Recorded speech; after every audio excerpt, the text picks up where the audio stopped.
A Tyson's food processing plant now in Indiana, we've learned today, is set to close next year. This is all part of an effort there to cut costs. The facility opens to boost Tyson Foods' automation and robotics efforts in food production. The Tyson Manufacturing Automation Center officially opened in downtown Springdale today. The Tyson Manufacturing Automation Center officially opened in downtown Springdale today. But behind the ribbon cutting, a darker reality was unfolding. Tyson Foods began shutting down United States plants, leaving thousands without work, all triggered by Trump's escalating trade war. This marks one of the biggest shocks to America's food industry in years, and honestly, it may only be the beginning. The vision was supposed to be a revival America first, bringing jobs back home, protecting the Heartland.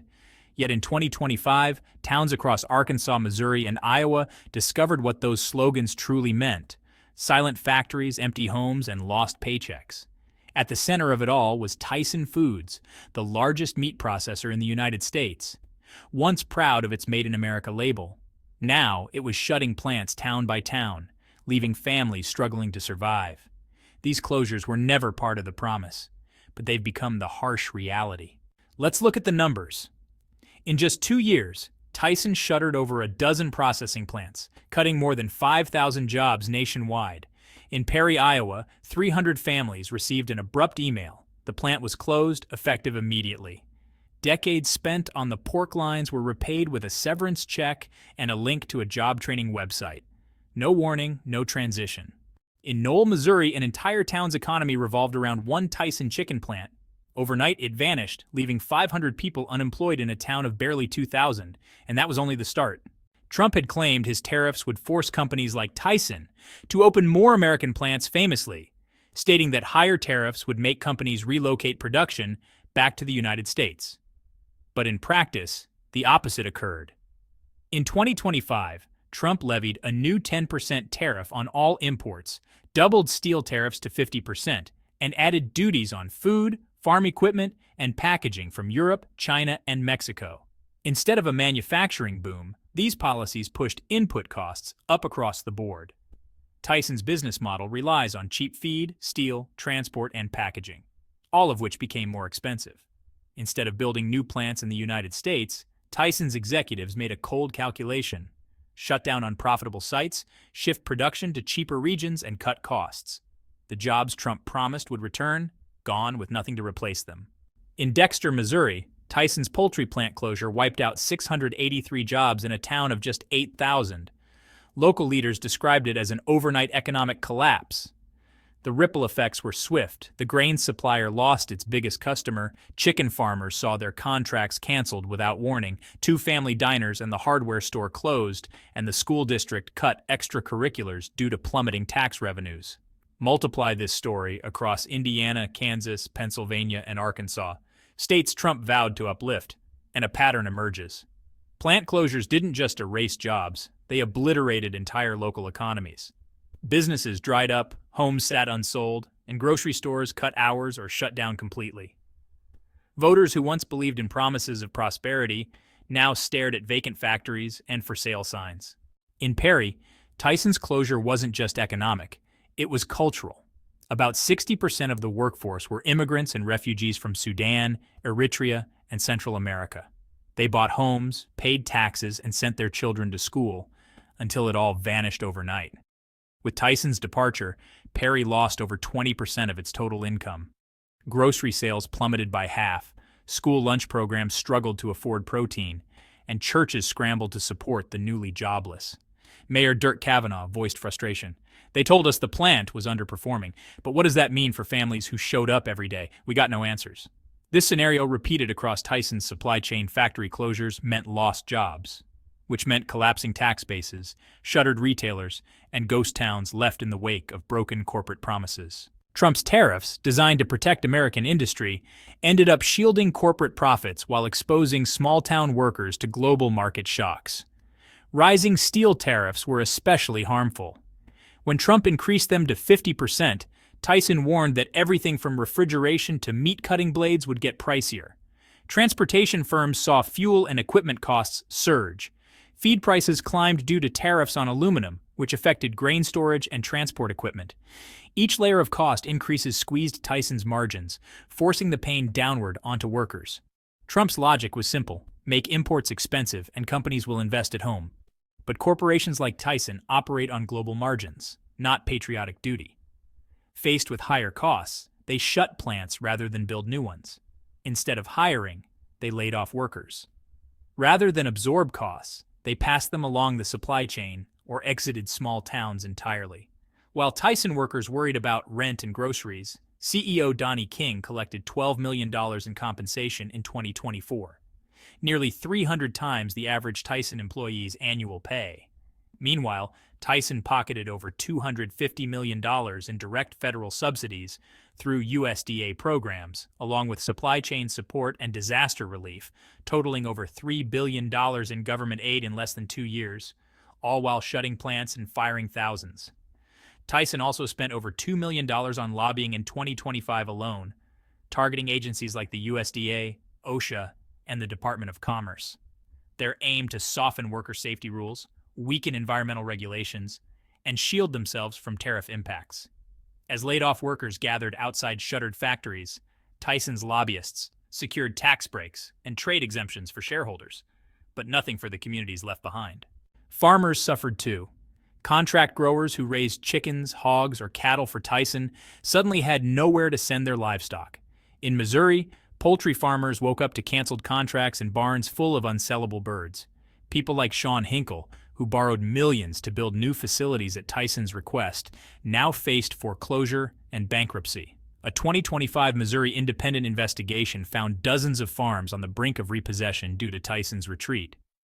Some tried to offload livestock at fire sale prices.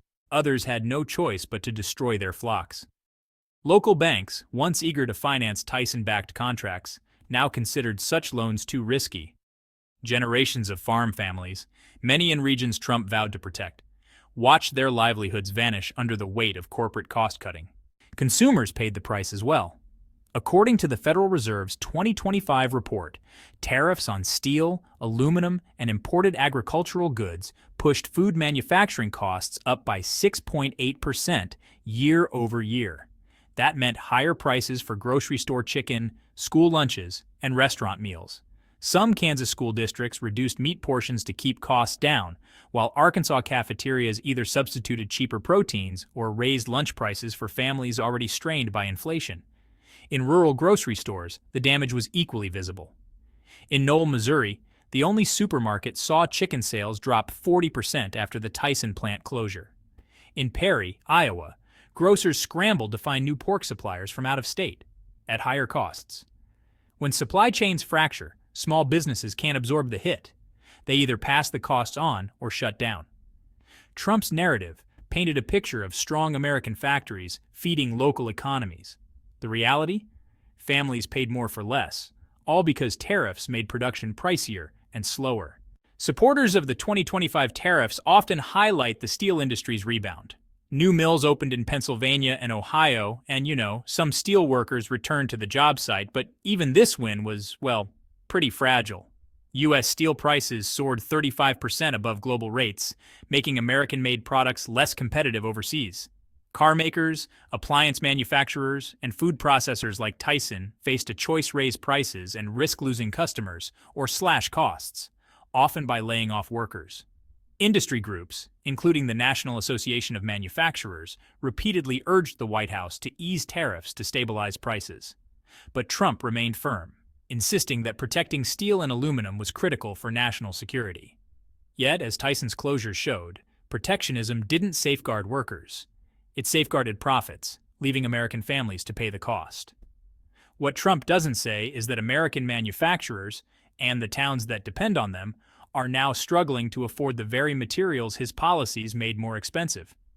In the end, the tariffs propped up a handful of big steel companies but left thousands of downstream businesses like Tyson reeling, and tens of thousands of workers paying the price. In Perry, Iowa, Knoll, Missouri, Dexter, Missouri, Corydon, Indiana, and North Little Rock, Arkansas, the story repeats itself across Tyson's operations. Trump's tariffs drove costs higher. Tyson's profits fell. And the board's response? Shut plants, cut jobs, and protect shareholders. These weren't random decisions. They reflected a systematic withdrawal from America's heartland. The same regions that backed Trump in 2016, 2020, and 2024 in hopes of economic revival are now dealing with economic abandonment. For workers, farmers, and local leaders, it feels like a betrayal. The WARN Act, a federal law designed to protect workers from sudden layoffs, mandates a 60-day notice before closures. But Tyson often moved faster, catching employees off guard. In Perry, many heard rumors before management confirmed anything. In Noel, workers got only a few weeks' notice, with no real plan for relocation. Union leaders accused Tyson of exploiting legal loopholes and corporate language to dodge their obligations, calling it a direct betrayal of American labor. Severance packages were too small to sustain families through the transition. Many had to choose uproot to chase new Tyson jobs hundreds of miles away, or stay in towns with no comparable employment. Some relocated to Des Moines or Kansas City for warehouse jobs. Others turned to food banks and church support to cover basic needs and mortgage payments. For immigrants and refugees who made up a significant portion of the workforce, the plant closures were devastating. In Dexter, Missouri, Tyson's plant had supported about a quarter of the local economy. Its closure cut restaurant sales in half overnight, wiped out car dealership financing deals as workers defaulted on loans, and increased demands for financial help from churches. Even a gas station shut down, unable to survive without Tyson's truck drivers filling up. When a company like Tyson pulls out, it's not just jobs that vanish, it's the entire economic infrastructure of a community. In Perry, school administrators counted on Tyson's property tax payments to fund teacher salaries and upgrades.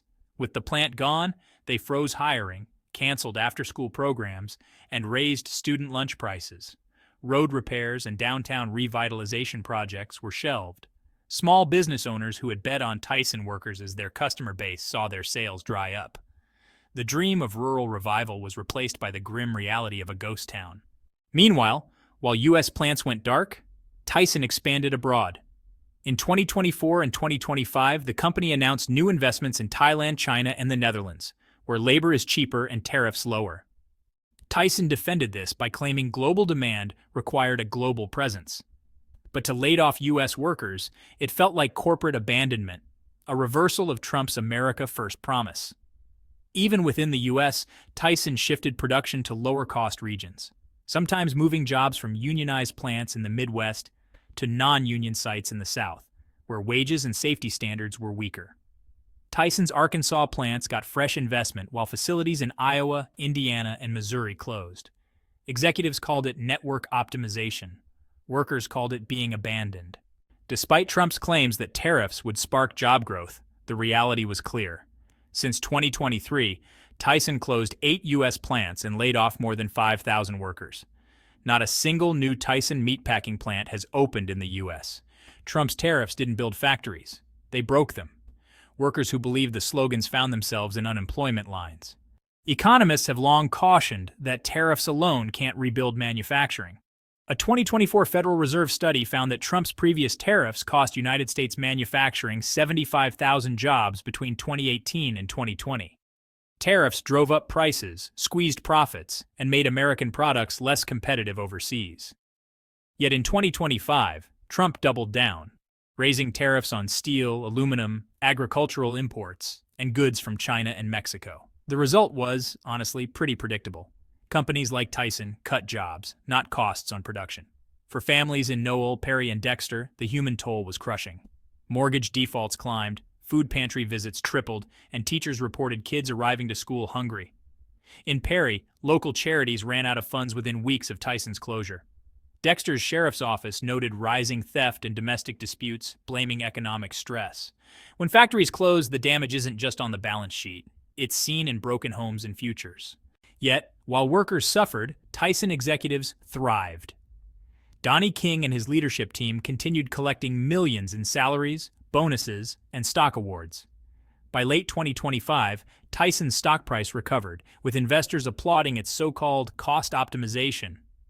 On Wall Street, Tyson was a model of lean corporate strategy. On Main Street, it was a symbol of betrayal. Trump's tariff threats often served more as political theater than economic policy. Economists nicknamed it the taco strategy: threaten, announce, compromise, overturn. Trump would announce massive tariffs, wait for backlash, then quietly water them down or delay enforcement. This kind of flip-flopping created instability that discouraged companies from investing long-term. Tyson, like others, chose to cut United States costs rather than bet on a chaotic trade environment. Manufacturers nationwide felt the same squeeze. Auto plants delayed expansions. Semiconductor firms paused new chip factory construction.